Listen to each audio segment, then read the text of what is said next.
기업이 하는 사업을 들여다보다 보면 이 회사는 내가 생각했던 것과 다르다고 느낄 때가 종종 있는데요. 예를 들어 HD 현대라는 회사가 있죠. 옛날 현대중공업 그룹이요. 이 회사가 조선사인 줄 알았는데 매출을 보니까 정유사업이 더 크더라고요. 동아제약도 제약사인 줄로만 알았는데 뜯어보니까 음료 회사라고 불러도 될 만큼 바카스에서 나오는 매출이 컸습니다. 이번에 다룰 이 회사도 생각과는 좀 달랐는데요. 우리가 너무나 잘 아는 의약품이 엄청 많습니다. 잇몸약으로 유명한 인사돌, 상처나면 바르는 마데카솔, 혓바늘 연고의 대명사 오라메디 등등이 있는데요. 그런데 이 회사의 반전은 이런 국민약들이 있는데도 불구하고 생활용품 기업 혹은 뷰티 기업이란 말이 어색하지 않을 만큼 이쪽에서 매출이 많이 나옵니다. 이번 주제는 제약사의 탈을 쓴 뷰티 기업 동국제약입니다.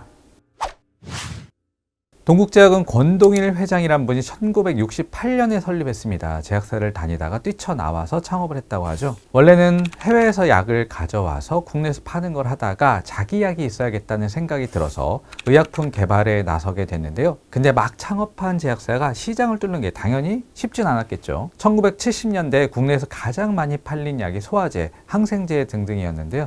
이런 약들은 이미 큰 제약사가 차지하고 있었고요. 큰 제약사가 없는 시장을 개척하겠다고 해서 본 게 잇몸약 시장입니다. 이 시절엔 잇몸약 시장 자체가 없었어요. 하지만 권동일 회장은 이 시장이 커질 것이라고 생각을 했죠. 당시엔 칫솔질도 잘 안 했고요. 흡연율도 굉장히 높을 때였는데요. 아무 데서나 막 담배를 필 때였죠. 비행기 타면 재떨이 있는 거 보셨을 겁니다. 비행기에서도 담배를 필 정도였으니까요. 흡연은 잇몸병 유발 요인 중 하나입니다. 이런 상황에서 동국제약은 1978년에 인사도를 내놔서 큰 인기를 끌었습니다. 또 프랑스 제약사로부터 상처 연고 성분을 수입해서 마데카솔 연고도 선보였고요. 잘 팔린 게 약이 좋아서이기도 했지만 마케팅을 워낙 잘한 것도 있습니다. 인사돌 마데카솔 광고는 TV만 틀면 계속 나왔거든요. 모델도 상당히 인지도 있는 배우나 연예인이 많이 했는데요. 송혜 선생님을 비롯해서 최불암, 이순재, 고두심 같은 원로 배우들이 여기 모델을 두루 거쳐갔습니다. 마케팅의 힘으로 혹은 약의 효능으로 성장을 하긴 했지만요. 권동일 회장이 63세의 나이에 2001년 세상을 떠나면서 동국제약이 시험대에 오르게 됩니다. 장남이 회사를 갑자기 맡게 됐는데요. 지금도 회사를 이끌고 있는 권기범 회장이죠. 이때 나이가 34살이었어요. 회사 말아먹기 딱 좋은 나이라고 생각한 사람도 있었는데요.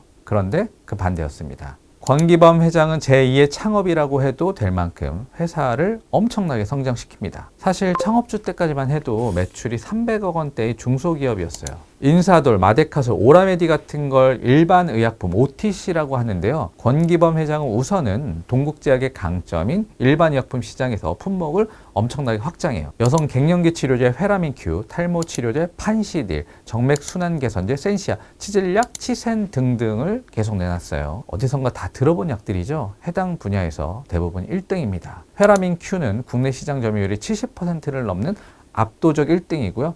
치센 점유율도 50%나 합니다. 또 인사돌과 마데카솔, 오라메디도 시장 점유율이 30% 안팎에 달합니다. 문제는 이런 일반 의약품만으론 성장하는데 한계가 있다는 겁니다. 시장이 작거든요. 제약사로 크게 성공하려면 의사가 처방을 해주는 훨씬 큰 시장인 전문 의약품 ETC에서 승부를 해야 하는데요. ETC 쪽에는 글로벌 제약사들이 버티고 있어서 경쟁하는 게 쉽진 않습니다. 그래서 권기범 회장은 일반 의약품에서 번 돈을 전문 의약품 쪽에 투자를 하고요. 한편으론 뷰티 사업에 뛰어듭니다. 갑자기 뷰티 시장이 나오니까 당혹스러울 수 있는데요. 이유가 있습니다. 최근 뷰티 업계 트렌드는 화장을 하는 게 아니라 피부 자체를 좋게 하는 겁니다. 이 트렌드에 동국제약이 올라타게 됩니다. 상처 연고 마데카솔이 동국제약에 있잖아요. 이 연고에 피부 재생 효능 물질이 있는데요. 이걸로 화장품을 만들어 내놓습니다. 2015년에 내놓은 센텔리안 24 마데카 크림이란 제품인데요. 센텔리안은 마데카솔의 주 성분이고요. 24는 24시간 피부를 촉촉하게 해준다는 의미를 갖고 있습니다. 이게 얼마나 많이 팔릴까 했는데요. 대박이 났습니다. 특히 TV 홈쇼핑에서 많이 팔렸는데요. 중장년 여성분들이 엄청나게 많이 구매했어요. 지금까지 5천만 개 넘게 팔렸다고 합니다.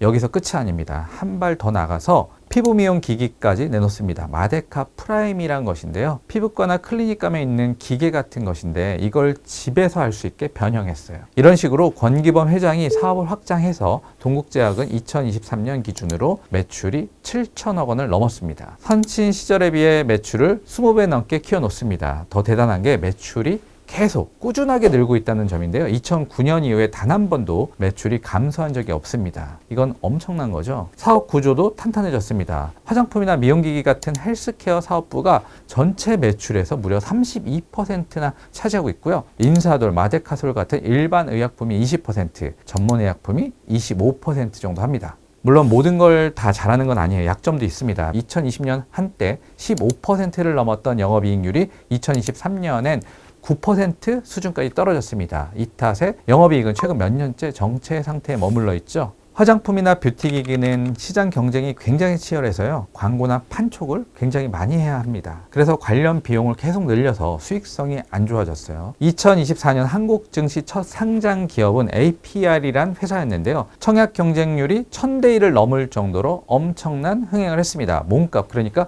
시가총액은 상장 초반 한때 4조 원을 넘겼고요. 이 회사의 주력 사업이 바로 뷰티기기입니다. 동국제약의 마데카 프라임과 비슷한 제품을 판매하죠. 물론 동국제약에 비해 시장 장악력은 훨씬 높아서 단순 비교는 힘들지만요. 동국제약이 만약에 마데카 프라임으로 올해 의미 있는 성과를 보인다면 APR 버금가는 관심을 받을 가능성도 있습니다. 동국제약이 일반 의약품 시장에서 쌓은 마케팅 노하우를 잘 활용하고 최근 뷰티업계의 트렌드인 이너뷰티, 내적 아름다움이란 컨셉을 잘 살린다면요. 동국제약이 아니라 앞으로 동국 화장품, 동국 뷰티로 불러야 할 날이 올지도 모르겠습니다. 끝으로 여러분의 성원에 힘입어서 대기만성이 책으로 나왔습니다. 방송에서 다뤘던 기업 중에 일부를 선별해서 넣었는데요. 대기만성을 그동안 재밌게 보신 분이라면 이 책도 좋아하실 것 같습니다. 댓글을 다신 분들 중에 3분을 선정해서 책을 선물로 드리도록 하겠습니다. 앞으로도 저희 대기만성 많이 사랑해 주십시오.